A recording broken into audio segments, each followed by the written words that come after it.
en un instrumento de manipulación de masas. Sí es verdad que la pornografía pues, se presentó en público, ¿no?, en aquel contexto de la liberación sexual, en aquel contexto en el que se hablaba de amor libre. Es curioso, han pasado 50 años de aquel mayo del 68 y hoy en día podemos decir que el amor libre era sencillamente un engaño que encubría un sexo esclavo. No amor libre, sino sexo esclavo, es la verdad. Porque si en un momento determinado se habla de una emancipación, de un deseo de libertad, si algo se ha ido generando ha sido esclavitud, esclavitud, esclavitud. Y decir una cosa, que la esclavitud, la más perniciosa de todas las esclavitudes, la más perfeccionada de todas las esclavitudes, es aquella en la que se consigue que el esclavizado sienta placer en ser esclavo. Es imposible que haya un tipo de esclavitud que tenga mejor controlada a sus víctimas, porque cuando yo esclavizo a alguien y esa persona esclavizada en el fondo está sintiendo un placer en su esclavitud, le tengo absolutamente en mis manos.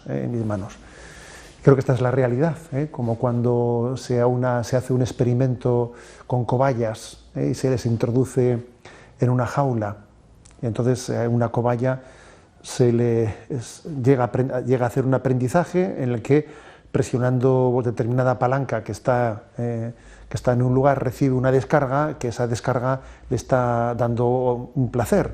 Entonces esa cobaya llega a olvidarse de la vida, llega a olvidarse de todo el resto de lo que podía ser su universo mundo, porque es que ha aprendido que hay una palanca en la que si la acciona le da una descarga que le da placer, le da una descarga, le da una descarga. Entonces hemos conseguido que esa cobaya esté absolutamente olvidada del resto de su existencia.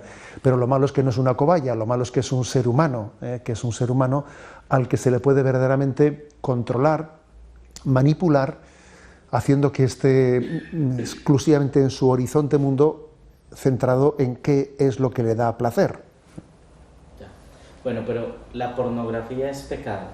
Sí, la pornografía obviamente es absolutamente contraria al designio en el que Dios creó la sexualidad, porque obviamente Dios creó la sexualidad con unas finalidades, con una finalidad. ¿Cuáles son las finalidades con las que Dios creó la sexualidad? En primer lugar, que configure nuestra identidad. Yo soy hombre. El que alguien sea mujer o sea hombre configura su identidad. Luego, ser hombre, ser mujer, tener un sexo masculino o femenino es algo que está plenamente unido a nuestra identidad. En segundo lugar, Dios creó también la sexualidad como un vehículo de expresión de amor. Eso que decimos, me entrego a ti en las alegrías, en las penas, en la salud, en la enfermedad, me entrego totalmente a ti, no hay nada mío que no sea tuyo, no hay nada tuyo que no sea mío. Eso se significa, se expresa en la entrega sexual. El acto sexual es la expresión corporal de un todo tuyo. Cuando de alguna manera se expresa, se realiza el acto sexual al margen de que exprese tal cosa, hay una mentira. Estoy expresando, estoy corporalmente manifestando lo que no es verdad. El alma no se entrega y sin embargo corporalmente realizamos un acto de supuesta entrega que no es verdad en la vida. Y en tercer lugar, la tercera finalidad de la sexualidad obviamente es el estar abiertos a la transmisión de la vida. Dios ha querido que la vida humana nazca de un acto de amor, porque es lo que mejor significa el que Dios nos ama y nos quiere. Estamos aquí porque hemos sido amados. Con perdón de Descartes, soy amado, luego existo. Entonces, porque Dios ha querido que la vida humana, que Él, porque la ama, la ha creado, venga también a través de la generación del hombre y de la mujer que nace de un acto de amor, no nace de un acto mecánico, técnico, no. El ser humano no es producido, es generado, que es muy distinto en un acto de amor. Entonces, estas son las tres finalidades de la sexualidad. Obviamente, la pornografía convierte la sexualidad en otra cosa que no tiene nada que ver. nada que ver con ninguna de las tres, ¿no? Luego es algo totalmente contrario al designio con el que Dios creó la sexualidad. Pero usted hablaba de esclavitud, que es una esclavitud. ¿Por qué? Es curioso porque lo que en principio, si yo estuviese hablando con usted hace 20 años, esto que estoy diciendo costaría más entenderlo. Yo qué mal hago a nadie, etcétera, ¿no? Convirtiendo la sexualidad en un instrumento lúdico, qué mal hacemos a nadie. Hace 20 años me hubiese costado mucho más convencer a la audiencia, pero es que han ocurrido muchas cosas. Es que en este momento histórico todos somos conscientes de que lo que en un primer momento se presentó, ¿no?, como algo de libre elección, como algo liberal, por entenderlo por lo menos en el concepto en que en España utilizamos ese término, hoy en día nos hemos dado cuenta que es lo que esconde. Hoy en día tenemos un factor que puede ayudarnos mucho a predicar la castidad, la virtud de la castidad, que en un tiempo, sobre todo en nuestro contexto secularizado español, ha sido denostada, ha sido ridiculizada, etcétera, etcétera. En este momento nos damos cuenta cómo la virtud de la castidad no solo es virtud, en el sentido de que es respetuosa con la ley de Dios y con el orden con el que Dios creó la creación, sino que la virtud de la castidad es la única que nos permite ser libres y no esclavos. Porque, digamos, el hombre está llamado a ser esclavo de su conciencia y dueño de su voluntad. Pero es que cuando uno no es dueño de su voluntad, porque se ve arrastrado, ¿cómo va a ser esclavo de su conciencia? ¿Cómo va a obedecer a su conciencia si la voluntad ni siquiera le obedece a él? En este sentido, hemos visto cómo han pasado los años y el sexo, por el sexo, crea adicción y podemos decir que anula verdaderamente la libertad del hombre, la llega a anular. Es una gran oportunidad para redescubrir la virtud de la castidad, de cómo entender que el respeto de la ley de Dios y el bien del hombre coincide perfectamente. No son dos cosas distintas. Monseñor, ¿cómo educar a un niño que tiene a un clic en su teléfono, en su iPad, el tema de la pornografía? ¿Cómo educarlo para que él sepa que este contenido le hace daño? A ver, está claro que tenemos que primeramente hacer unos discernimientos muy serios de cuál es el uso prudencial que pueden hacer los pequeños de determinados medios tecnológicos. Porque pedirle a un niño en una edad muy, muy, muy temprana que tenga una capacidad de dominio de su curiosidad, etcétera, etcétera, pues es pedirle lo que no se le puede pedir. Entonces, creo que en primer lugar hay que decir que un niño tiene que ser preservado. O sea, su inocencia tiene que ser preservada de una inmediatez, de una proximidad máxima, plena, absoluta, de una invasión, de una verdadera invasión de todo un mundo de pansexualismo y de impureza que invaden los medios tecnológicos. No se le puede pedir a un niño más. Creo que tiene que ser preservado. Y creo que uno de los dramas es que actualmente se utiliza la tecnología como una dama de compañía de los niños, o sea, una niñera que es muy barata, que les mantiene entretenidos. Y eso es un riesgo muy grande, un riesgo muy grande del que nos tenemos que examinar. Es una irresponsabilidad muy grande el que nuestros pequeños tengan acceso a una tecnología que ya en sí misma, sin haber entrado en contenidos nocivos, ya por sí misma tiene algo de adictiva. La tecnología tiene algo de adictiva. Hay muchos niños que lloran, que cuando lloran desconsoladamente el resplandor fluorescente de una pantalla les devuelve un poco al sosiego. Eso es algo muy grave, mucho más grave de lo que podemos suponer. Hoy en día sabemos que en determinadas grandes empresas tecnológicas, las empresas tecnológicas punteras, de las teologías de la ingeniería de la telecomunicación, los que son verdaderamente los que son sabedores de todo lo que se esconde detrás de esa tecnología, educan a sus hijos sin tecnología. eso lo sabemos, en los colegios que están cercanos a todas esas grandes empolios de la investigación tecnológica de la comunicación. Sus hijos, los hijos de los que saben, son educados sin tecnologías y no tienen acceso a los móviles hasta que sean mayores de edad. Luego, obviamente, uno dice, bueno, tendremos que sacar alguna conclusión de este dato. Esto creo que es lo primero, es que creo que el medio en sí mismo está por descubrir, está por caer en cuenta de qué nivel adictivo genera por sí mismo, ante el cual tenemos que tener tomar una distancia necesaria. Es muy difícil pretender que un adolescente adquiera un hábito de lectura si tiene que convivir pues con un dispositivo electrónico que le está llenando de curiosidades en cada momento. Pretender que él pues adquiera un hábito de lectura teniendo ese competidor desleal al mismo momento en la mano izquierda es imposible. Perdón, ¿qué edad recomienda entonces usted para usar por primera vez, para darle al hijo un celular? A ver, creo que pienso que puede haber contextos determinados en los que debe de ser introducido ese tipo de uso, o sea, puede ser introducido muy paulatinamente y acompañado por los padres.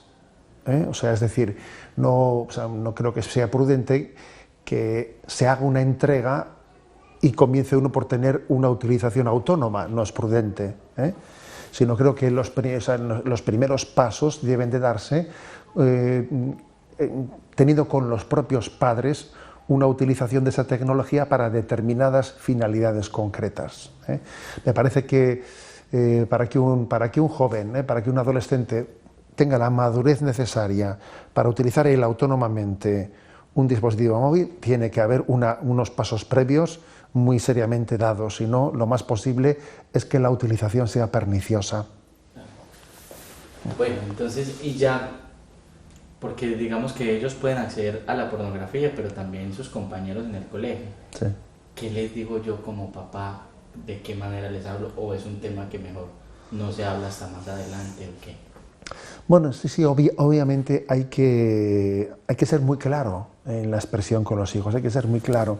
Sería un error que el pudor nos impidiese abrir los ojos a nuestros hijos en un diálogo en el que les aportemos capacidad crítica. Ellos tienen que ser conscientes de que detrás de la pornografía se está escondiendo una verdadera utilización de las personas, una verdadera desfiguración del misterio del amor, y lo que es peor es que lo que es muy santo, lo que en la voluntad de Dios es algo santísimo, porque es un lugar que es fuente de la vida, uno se está acercando a ello de manera que le va a costar mucho posteriormente sanar esa visión errada de partida, equivocada de partida, para que entienda la santidad de la sexualidad. Hay que ser conscientes, o sea, abrir los ojos a nuestros hijos para entender que hay unas personas con nombre y apellido. Yo recuerdo que en una ocasión, en la Jornada Mundial de la Juventud que tuvo lugar en Sydney, recuerdo haber oído, ¿no?, ante la multitud, ¿no?, de los jóvenes allí reunidos, al Santo Padre hacer una referencia diciendo, bueno, ¿y si fuese nuestra madre? ¿Y si fuese nuestra hermana? Porque creo que hay una prueba del algodón que se dice, ¿no? No sé si ustedes utilizan esa expresión, pero una prueba del algodón es que yo paso el algodón y veo si hay o no tiene polvo la mesa. Voy a pasar el algodón y voy a ver si está limpia o no está limpia, ¿no? Esa prueba del algodón para ver si algo es limpio o no es limpio es, ¿eso te parecería que tu padre, que tu madre, que las personas que son para ti referentes, ¿no? ¿Tú te imaginas que viviese en esa realidad? ¿Te imaginas que tu padre, que tu madre, que tu hermana, las personas que para ti son más apreciadas en la vida, te las imaginas tú participando de un espectáculo como ese? Esa es la prueba del algodón. No quieras para los demás lo que no quieres para ti. Pues bien, creo que por ese espíritu crítico, hoy en día educar a los hijos en gran parte es suscitar espíritu crítico, suscitar en ellos espíritu crítico, ayudarles a ver la televisión con capacidad crítica, ayudarles a ver los spots publicitarios con capacidad crítica. Bueno, esto no quiere decir que no haya que también que apreciar los valores positivos de la vida, pero el discernimiento supone también, ¿no?, el que uno no sea espectador pasivo de lo que acontece en torno a él, sino que tenga esa capacidad crítica. Nos estamos encontrando con jóvenes que dicen, llevo 10 años viendo pornografía, me acerqué a Dios, quiero cambiar mi vida, pero vengo de una esclavitud. ¿Qué herramientas concretas le podemos dar para que él se pueda sanar? Pues bien, es curioso esto que me está planteando.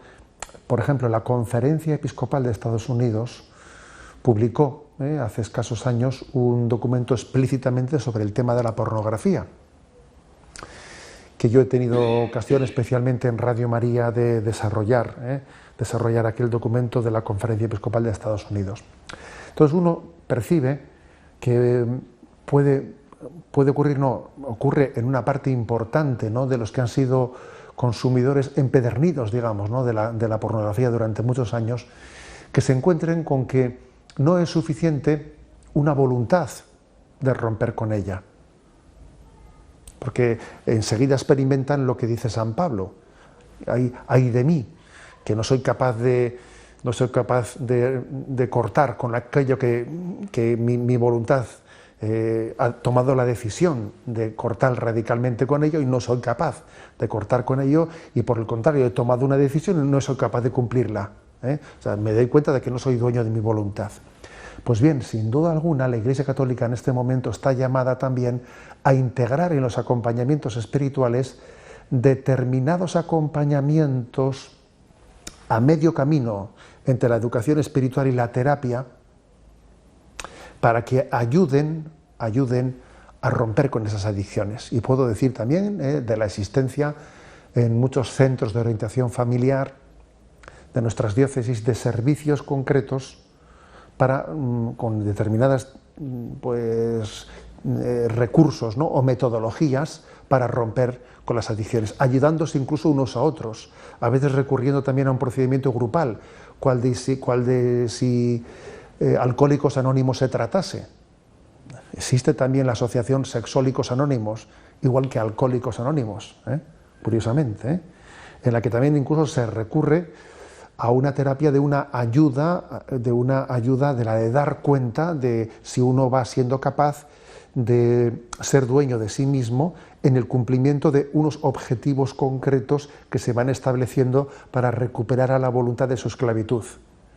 Quiero decir que el problema es tan grave que para poder llegar a rescatar, ¿no?, de la adicción, también observamos que a veces el don de la gracia a veces es tan tumbativo que es capaz de sanar por sí mismo los efectos de una adicción, pero no siempre ocurre. A veces la gracia viene con el deseo de ser puro, de ser casto, pero permanecen las huellas de una adicción, y entonces uno tiene que recurrir, como digo, a determinadas, ¿no?, caminos terapéuticos que nos den pautas comportamentales de cómo llegar a vencer una adicción.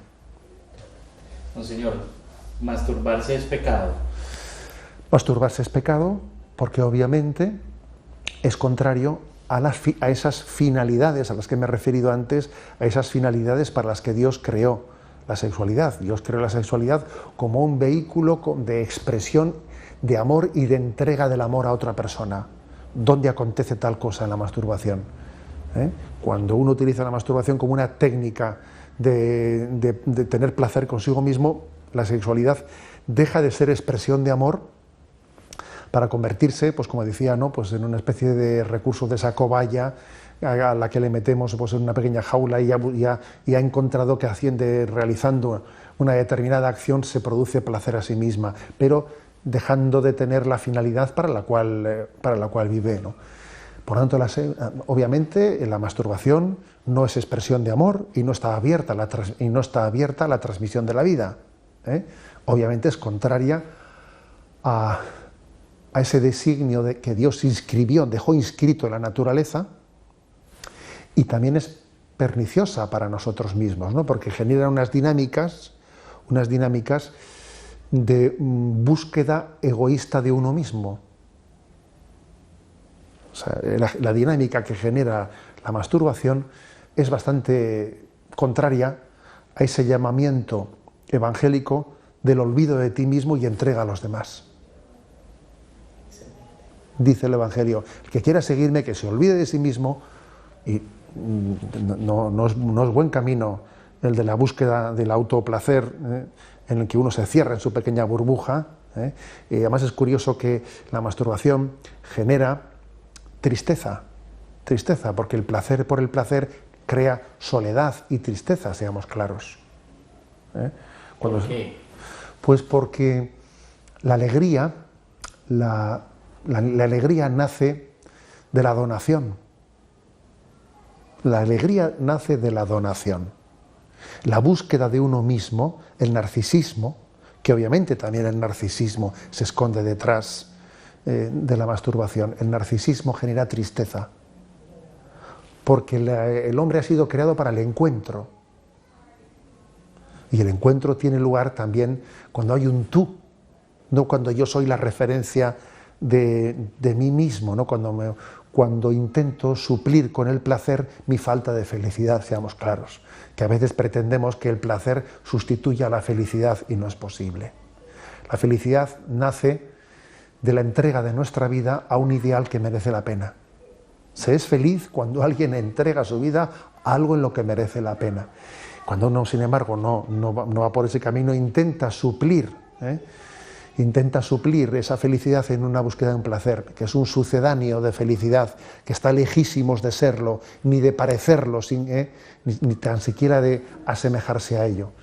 Creo que es importante no equivocarse, ¿no?, en esa percepción de la realidad. Es sorprendente en qué pocos años ha entrado este paradigma, ¿no?, de la llamada teoría del gender, de la ideología de género, que estaba fundamentalmente ausente, seamos claros, estaba fundamentalmente ausente de lo que podría ser los parámetros y las perspectivas del pensamiento ideológicas en décadas anteriores. Pues por ejemplo, por poner un ejemplo, el ejemplo de España. España ahora mismo se ha convertido en un país puntero en la exportación de la ideología de género en las legislaciones. Pero bueno, pues puede decir que España en el año 78, que tampoco hace tanto tiempo, 40 años, ¿no?, cuando en el año 78 se redactó la Constitución española actual, y en aquel momento había todo tipo de partidos políticos consensuando aquella Constitución, incluido el Partido Comunista. A nadie se le ocurrió ni remotamente hacer ningún tipo de referencia que pudiese verse amparada por la ideología de género, ni en la definición del matrimonio, ni en nada por el estilo. Quiero decir que es un fenómeno que, aunque es verdad que los estudiosos ven sus orígenes, ¿no?, en determinados posicionamientos que incluso son anteriores al mayo del 68, su extensión es reciente. Y creo que para explicarla hay que entender cómo ese marxismo y ese capitalismo que lucharon como en dos grandes bloques por intentar dominar el mundo, pues cuando finalmente cayó el muro de Berlín, cuando parecía que las ideologías habían caído, cuando aquella especie de enfrentamiento entre dos bandos pues había concluido, y pensábamos que podía venir una primavera verdadera, ¿no?, de la humanidad, en un humanismo cristiano en el que Europa se encontrase a sí misma en sus raíces, etc., pues sin embargo se ha producido la paradoja de que ese marxismo se ha reinventado, haciendo un consenso con el capitalismo, se ha reinventado. Entonces ha entendido que el fracaso, que la estrategia que él persiguió fracasó, porque intentó reconfigurar la sociedad desde una teoría económica. Sí, pero la familia permanecía fundamentalmente intacta. Y al final los valores se transmitían en el seno de la familia. Y fíjese usted por dónde que en este momento, en Europa, en esta Europa secularizada, el país de toda Europa que tiene un índice de fe más grande es Rusia, junto con Polonia. Rusia junto con Polonia, ese país que extendió el comunismo, ese país que convirtió la catedral de Rusia en el museo del ateísmo. Rusia es la nación con mayor índice de fe en Europa, es decir, que el fracaso del marxismo fue estrepitoso. ¿Por qué? Porque la familia había permanecido básicamente intacta. Entonces se rediseña la estrategia, y no olvidemos que Satanás en el fondo es el gran estratega, el que conduce, ¿no? El que intenta conducir, el príncipe de este mundo, que intenta conducir esos hilos de la historia, y en una especie de pacto con el capitalismo, el capitalismo renuncia a sus raíces de humanismo cristiano, el marxismo renuncia a su teoría económica, y los dos hacen un pacto en una lucha contra la familia, en un rediseñar el concepto antropológico del hombre. Y eso sí que es grave, porque obviamente en una ingeniería antropológica en la que el hombre es redefinido, es reinventado y deja de tener en la familia su propia identidad, obviamente estamos en una especie de, yo diría, metástasis del marxismo y del capitalismo consensuados entre ellos, que es mucho más nefasta en el influjo de esta nueva ideología, ¿no? Parece como que en este momento Europa es un sujeto que tiene como cuerpo el euro o el dólar, podríamos decir, ¿no? Y como alma la ideología de género, que es el gran pensamiento incuestionable, el pensamiento único, una especie de dogma incuestionable ante el que nadie se atreve, ¿no? Pues podríamos decir, a rebelarse, a rebelarse. Es sorprendente lo que ha ocurrido en pocos años. Ya, bueno, y en cosas concretas, ¿qué está haciendo esa ideología de género que nos afecte a nosotros? A ver, la ideología de género especialmente, yo creo que se traduce en una especie de ideología del deseo, de no reconocimiento de la creaturalidad del ser humano, de que somos criatura, y de que en nuestra propia naturaleza humana Dios ha dejado inscrita nuestra vocación.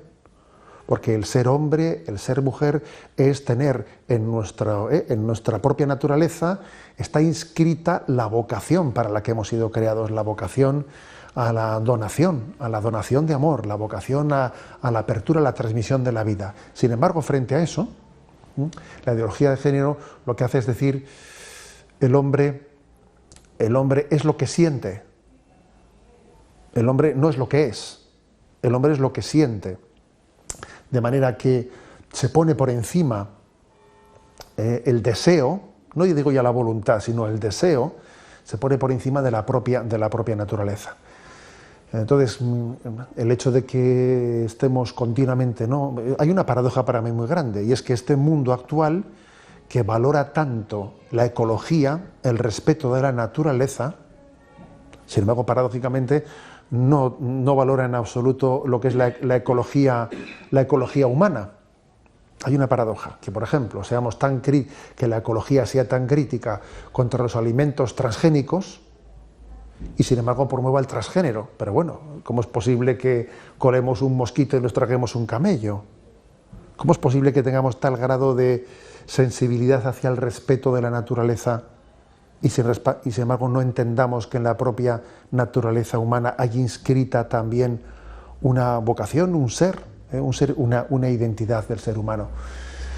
Por eso hay una paradoja, ¿no? Que es la del deseo que se rebela contra el ser. Es como si dijésemos, ¿no? Pues a la porra con los cromosomas fascistas, ¿no? Nosotros vamos a ser lo que queramos ser, si me permitís la broma. Bueno, es un absurdo porque el hombre no se puede reinventar a sí mismo. El hombre no puede hacer de su deseo una desvinculación con la realidad, ¿no? Es una gran esclavitud, ¿no? la que plantea. Cuando los homosexuales, por ejemplo, dicen que los sacerdotes o que la iglesia es homofóbica por todo su discurso, ¿qué responder ante eso?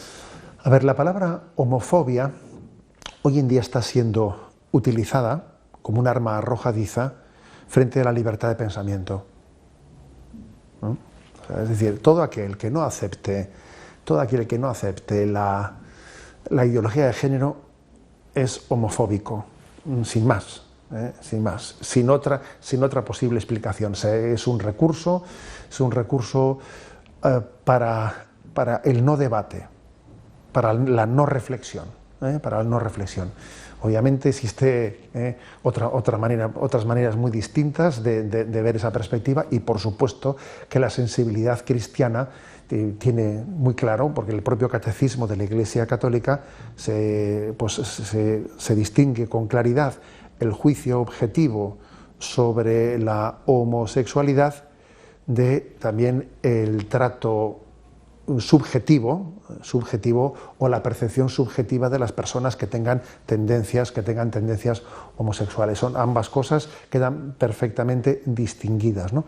Pero lo curioso es que en esa acusación de homofobia es como el intento de no permitir distinguir la dimensión objetiva de la subjetiva. Parecería como si alguien, ¿no?, hace un juicio desde la perspectiva de la ley natural, de cuál es el sentido de la sexualidad para el que Dios creó, ¿no? Esa diferenciación del sexo masculino y femenino como obviamente inscrito, ¿no?, en nuestra personalidad, pues para que sea el vehículo y el cauce para la regeneración de la humanidad. Pues quien afirma esto, ¿no?, como un principio objetivo, se le acusa de homofóbico, sin más, ¿no? Pues obviamente creo que eso es lo que me parece importante distinguir, ¿eh? Entonces, ¿podríamos decir que un homosexual nace o se hace?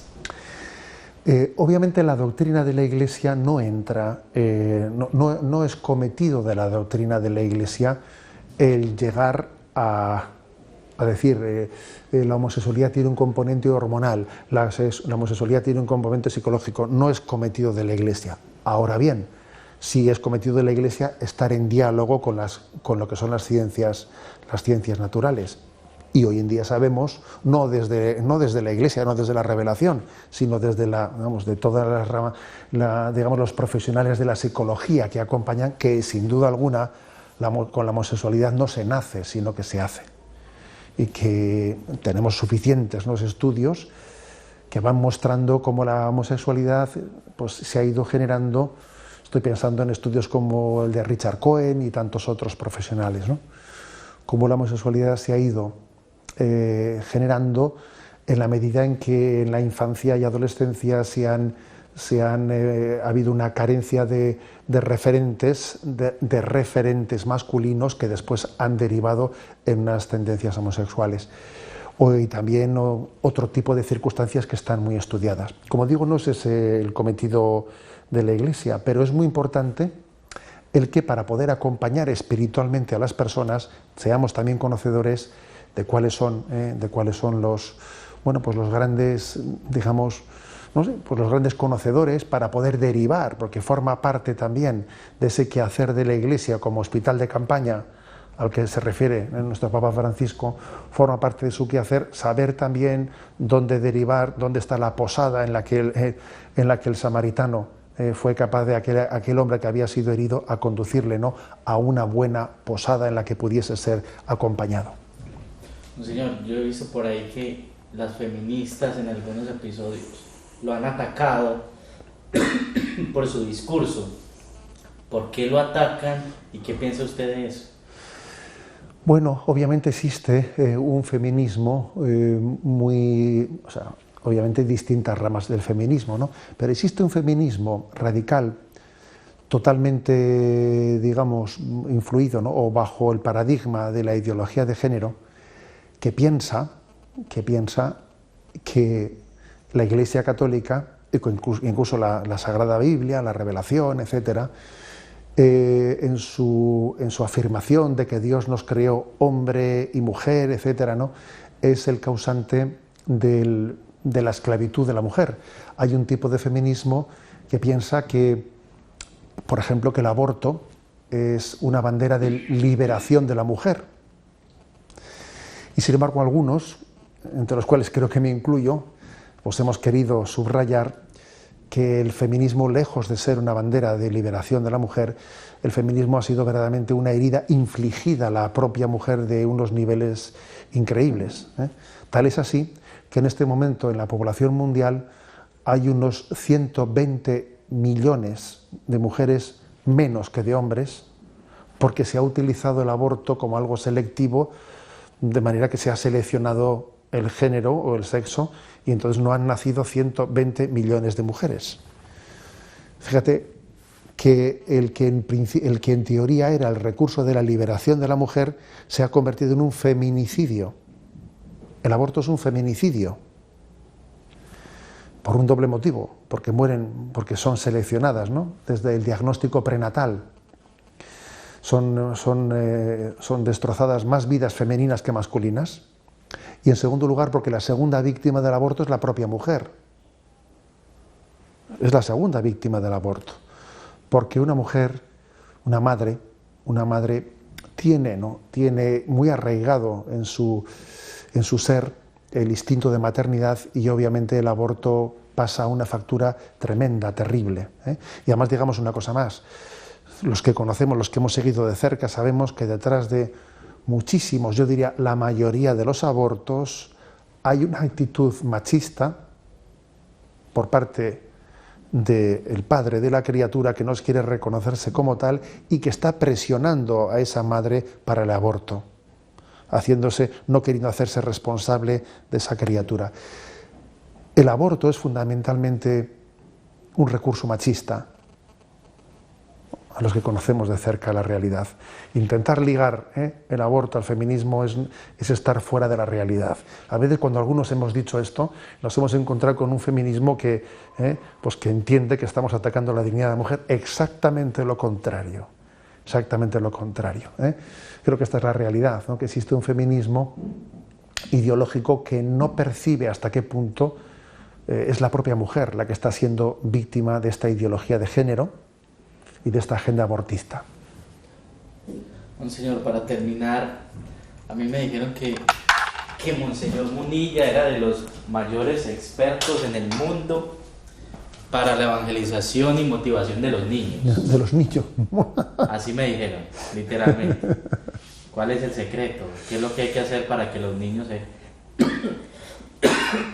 se vinculen a la iglesia de una manera nueva y poderlos tener allí por mucho tiempo? Bueno, a ver, yo creo que la vinculación de los niños con la Iglesia está totalmente ligada a la vinculación de la familia. No creo en una pastoral de los niños al margen de la pastoral familiar. Creo que la experiencia de la fe de un niño tiene que ir de la mano de la experiencia de fe de sus padres. La verdad es que cuando un niño, desde los albores de su conciencia, percibe hasta qué punto su padre, su madre se emocionan cuando comparten en esa oración de la noche que el niño está siendo acostado, y él percibe que su padre y su madre están teniendo una experiencia que hace saltar sus lágrimas. Obviamente ese niño está recibiendo la mejor de las catequesis, sin duda alguna, ¿no?